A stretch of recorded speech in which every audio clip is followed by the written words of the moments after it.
શું ઘટના બની હતી અહીંયા?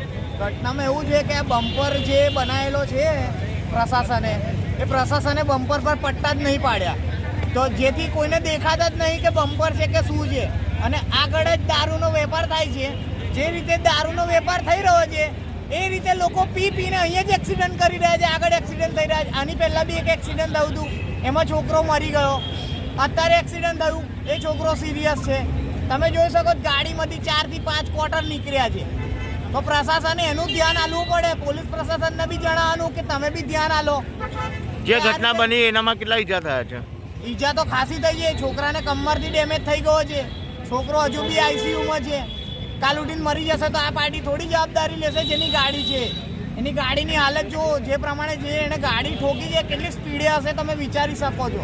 જે ઘટનામાં જે ડ્રાઈવર હતો એ નશાની હાલતમાં હતો? ફૂલ ટાઈટ છે. પાર્ટી તો ફૂલ એકદમ ટાઈટ નશામાં હાલતમાં ગાડી ચલાવી રહી હતી અને પાર્ટીને ઊભું રહેવાના બી હોશ નહોતા. ગાડીમાંથી કમસે કમ અડધી પેટી જેટલો દારૂ મળેલ છે. આપનો પરિચય? યશ પરમાર, શ્રીહરી ટાઉનશીપ. જે ઘટના બની ક્યાં બની હતી? ઘટના શ્રીહરી ટાઉનશીપના ગેટની સામેના બમ્પર પાસે બની. ઓકે. જે બમ્પર પ્રશાસને બનાવ્યો છે એમાં કલર મારવા બી નહીં આવતા, વ્હાઇટ કલરનો.